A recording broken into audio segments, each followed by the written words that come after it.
Halo para korban pelampiasan, kembali lagi bersama saya Bang Marbun, si orang yang suka nyeritain filmnya orang. Di video kali ini saya akan mereview sebuah film yang berjudul Girl From Nowhere Season 2 yang berasal dari Thailand. Tapi sebelum masuk videonya, saya persilakan kepada Anda untuk menegakkan sandaran kursi, menutup dan mengunci pintu yang masih terbuka, mengencangkan sabuk pengaman dan membuka penutup jendela. Tanpa basa-basi lagi, kita eksekusi alur ceritanya.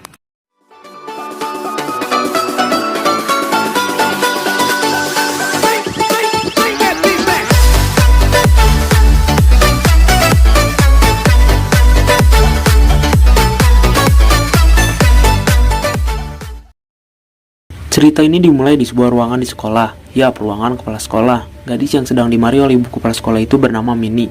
Dan di samping Minnie adalah ayahnya yang bernama Songket. Minnie dimarahi, katanya dia ketahuan sedang menyontek. Minnie adalah anak orang kaya yang pastinya manja banget dan ingin selalu menang. Bisa kita lihat saat Minnie sedang dimarahi oleh ibu kepala sekolah, Minnie bersikeras jika dia tidak menyontek. Dan ayahnya menyuruh Minnie meminta maaf kepada ibu kepala sekolah. Kemudian diselingi ayahnya, kepala sekolah diberikan cek. Katanya pengisi uang itu merupakan sumbangan untuk menebus kesalahan putrinya. Namun walaupun ayahnya memberikan cek, tapi Minnie masih harus mendapatkan hukuman dengan cara membersihkan toilet selama 1 semester. Di sebuah lorong sekolah terjadi perdebatan antara Minnie dan ayahnya yang mengatakan jika dirinya tidak peduli jika harus dikeluarkan di sekolah itu. Namun ayahnya bilang jika dirinya peduli dengan alasan tidak ingin mencarikan sekolah baru untuknya. Dan ayahnya juga mengatakan jangan pernah selalu mengeluh dan mempermalukannya. Namun Minnie masih bersikeras jika kepala sekolah tidak memiliki bukti jika dirinya menyontek. Namun ayahnya mengatakan jika dirinya bodoh dan jawabannya sama dengan temannya itu. Kemudian ayahnya juga mengatakan jika Minnie tidak pernah ingin mengakui kesalahannya atau bahkan bertanggung jawab atas apa yang dia lakukan. Lalu ayahnya menghukum Minnie jika mobilnya akan disita selama 1 bulan dan dilarang keluar rumah setelah pukul 6 sore. Dan ayahnya mengatakan apa yang telah ia lakukan, dia telah mengeluarkan banyak uang untuk menyelamatkan dirinya agar tidak dikeluarkan di sekolah itu. Lalu ayahnya pun pergi. Malam itu, saat hujan deras, Minnie mengendarai sebuah mobil sembari menelpon temannya yang bernama Ji. Ji mengatakan bukannya Minnie sedang dihukum oleh ayahnya, tapi Minnie mengatakan jika dirinya sama sekali tidak peduli. Di mobil itu juga, saat ia menyetir, selain sedang menelpon Ji, ternyata Minnie sedang minum alkohol juga. Di sini Minnie menuduh Plan jika yang mengadukan soal mencontek itu adalah Plan. Tapi Ji bilang, mana mungkin, untuk apa juga dia melakukannya? Apa dia iri karena lebih kaya darimu? Di situ juga Minnie mengatakan jika Minnie akan berpesta sampai pagi dan tidak memperdulikan hukuman yang sudah ayahnya berikan. Namun setelah menutup telepon, tiba-tiba saja Minnie menabrak sebuah mobil minibus. Di saat terbangun, Minnie sudah berada di antara manusia yang lainnya yang sudah meninggal. Ia terbangun perlahan dengan wajah yang sangat syok. Lalu melihat ke sebelah kiri, ada yang mati, yang bukan lain itu adalah Nano, dan sebelah kanannya adalah Plan, gadis yang dituduh atas pengaduan masalah persoalan menyontek tadi.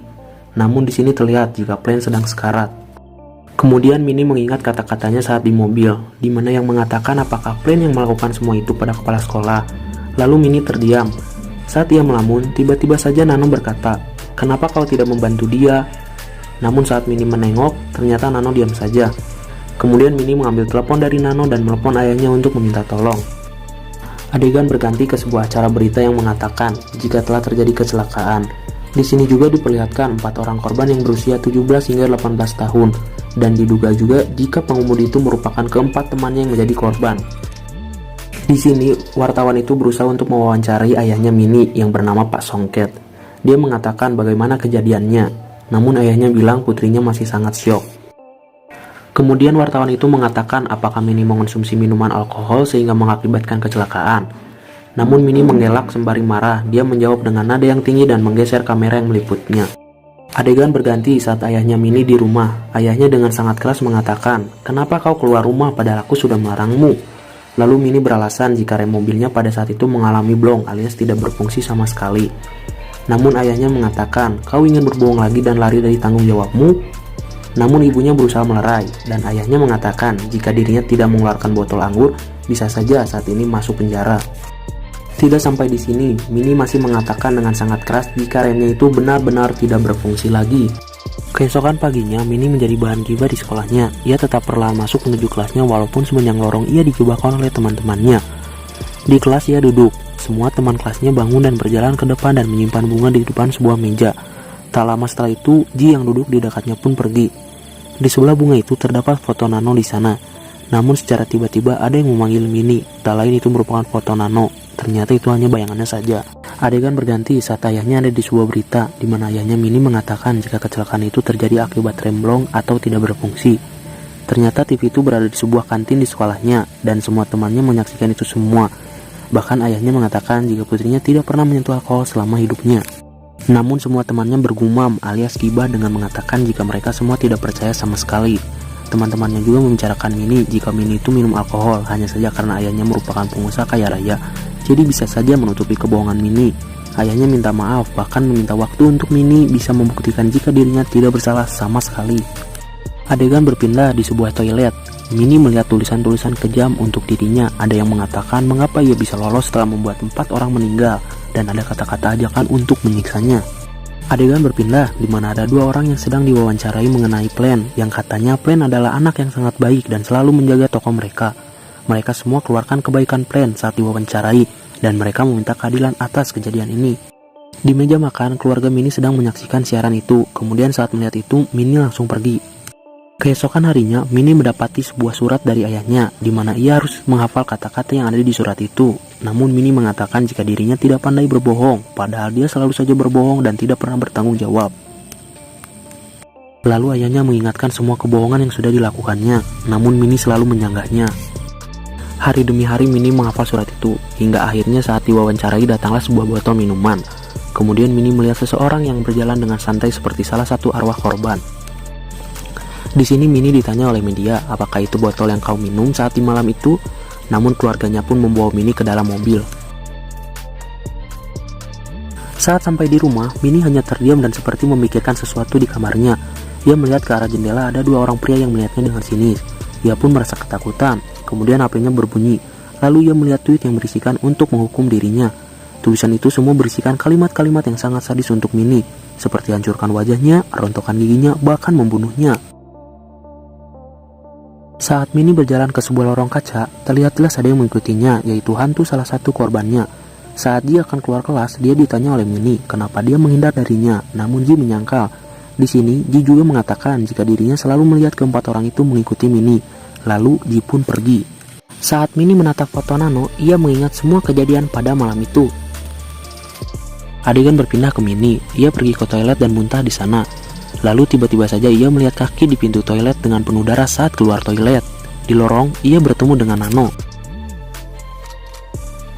Adegan berlanjut di mana ayahnya Mini bertemu dengan seorang gadis yang memberikan sebuah foto bukti. Ayahnya Mini bertanya bagaimana mungkin dia bisa mendapatkan gambar-gambar itu, karena ayahnya Mini juga meminta polisi untuk menghapusnya. Bahkan sebelum pergi, ayahnya Mini sempat mengancam gadis itu jika foto itu tiba-tiba aja muncul ke media. Saat Mini sedang tidur-tiduran, ia melihat berita atas apa yang terjadi. Kemudian Mini langsung mematikan TV-nya dan dia mendengar suara siulan. Saat itu dia bercerita pada ibunya jika keempat korban itu selalu mengikutinya. Namun ibunya mengatakan kau harus terus bersabar, dan ibunya juga mengatakan jika itu hanya halusinasinya saja hari itu. Dimana saat semua media berkumpul mengatakan jika semuanya sama-sama salah dan memiliki kelalaian. Dimana saat kejadian minibus itu terparkir di titik yang berbahaya. Oleh karena itu Mini diharuskan kerja sosial selama 300 jam dan mengganti rugi 300 baht sebagai bentuk ganti rugi setiap korban. Sekumpulan orang-orang menunggunya di luar dengan memaki-maki Mini, bahkan mobilnya pun dilempari, namun ibunya berusaha menenangkannya. Saat di dalam mobil, ia mendengar suara korban dan Mini berteriak jika itu bukan salahnya. Namun secara mendadak mobil yang mereka tumpangi remnya tidak berfungsi dan akhirnya menabrak. Mini terbangun dengan kondisi dia sudah berada di rumah sakit. Saat ia membuka matanya, terlihat bayangan Anu. Namun secara tiba-tiba ketika ia benar-benar sadar, dia berada di tempat kecelakaan saat ia menabraknya. Dan dengan santuy, Nano ada di mobilnya Mini dengan menggunakan payung. Lalu datanglah 2 pria yang membawa pukulan. Dan Nano mengatakan pada Mini, apakah kamu tahu ada berapa banyak hukuman yang pantas untuknya?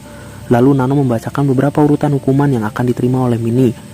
Hukuman urutan keempat adalah patahkan kakinya Mini karena dia tidak menginjak rem dan mengakibatkan tragedi ini.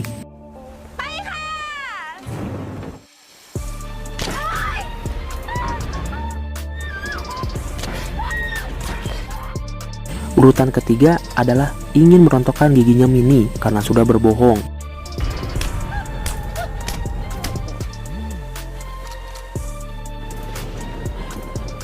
Lalu Nano mendekati Mini dan mengambil giginya sambil mengatakan, "Jika kau belum mati, mana mungkin bisa dilanjutkan." Dan terakhir ia dipukul kemudian terbangun lagi dengan bayangan yang berbeda. Dan di urutan kedua ini dia kedatangan orang tuanya Plan dan mereka mengatakan jika Mini bersalah. Seperti biasanya Mini menyangkal dan mereka pun memotong tangannya Mini.